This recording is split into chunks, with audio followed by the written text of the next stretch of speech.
बाजे ओरी चाना भादो परी जाग के बिहनवा। बाकी तू खड़ा बड़ी एगो लड़की अगर कोनो लड़का के सोझा खड़ा हो जाए तो यह कहे के मन करेला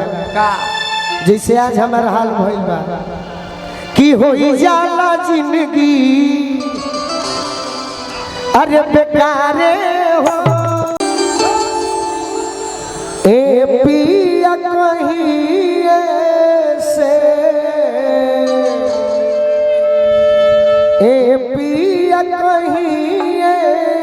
से टूट जाले चोली के बन्हाना।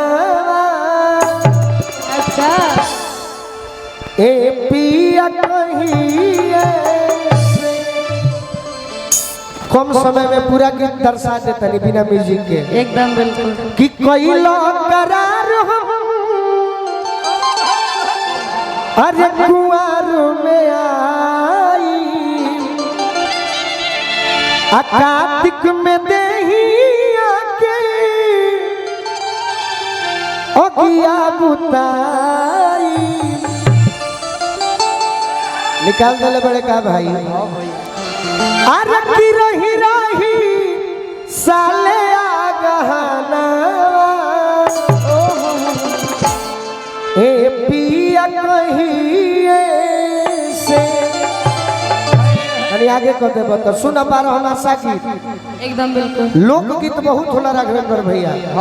बाकी 12 हमारा सभे जनबे ना करे एगो गीत में पूरा महीना के बात आ जाए। अच्छा कि पूस में फूस के अरे पलानी सतावे अम्मा घो के जान हमार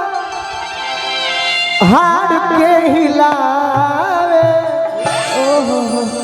कि फागुन में फीका कोइलो रागावा ए पिया कहीं से कि चैत में कटनी के चटनी चटा जा बीतल बरसात राजा गाड़ी धोके आजा जे खावा जरावे ओंगयाना ए पिया कहीं से गौर बा कि सोचनी आषाढ़ में अरे जुड़ा जाई तुमाना सावनो सपनावा में बाजे ओरी चाना भादो परी जाग के बिहनवा। बाकी तू खड़ा बड़ी एगो लड़की अगर कोनो लड़का के सोझा खड़ा हो जाए तो यह कहे के मन करेला जैसे आज हमारा हाल भइल बा कि होई जाला जिंदगी अरे बेकारे हो तार नाम में हम भुला जाइला तो गबड़ा जाइला। हां जी आओ तार एक आदमी संगे बियाह हम सेट करो तनी कि सोच ले बहन आओ तनी शिवानी आओ अतने कहे के पड़ जाते तो फिर हमारे तौहीनी होता है। हाँ जी आओ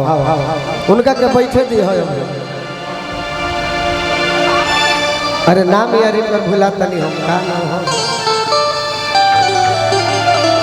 ज्योति डरना में तनी तनी बोली ना अपन नाम तनी हाँ स्वीटी नाम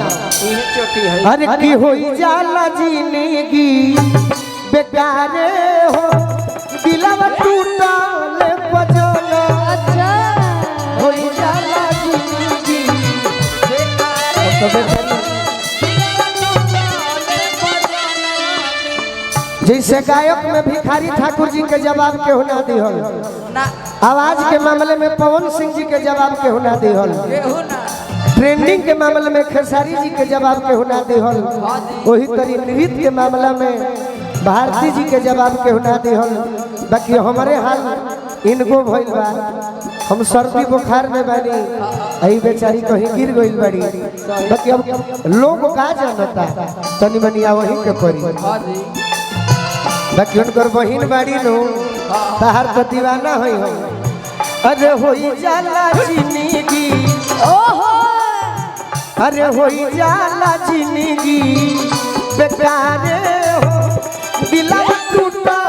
बजानी होई जाला जिंदगी बेकार हो दिला टूटा टूटले बजानी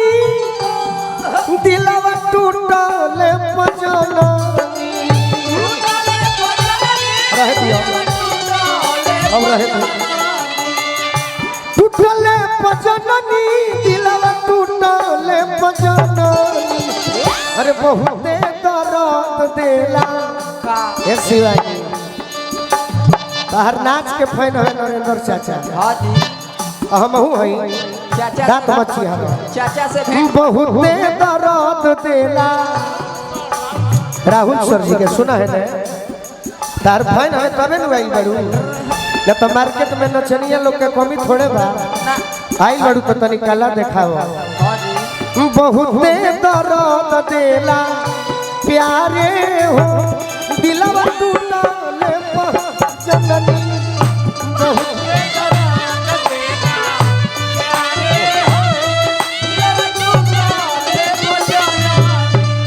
बहुत जिंदगी बेकार हो दिलवा टूटले बजाना हो जाला जिंदगी बेकार हो दिलवा टूटले बजाना अदिति के भी गीत सुने खातिर लोग बेचैन होई गैरों से गिला क्या करें गैरों से गिला क्या करें जब अपने बदल गए गैरों से गिला क्या करें जब अपने बदल गए गैरों से क्या गिला करें जब अपने बदल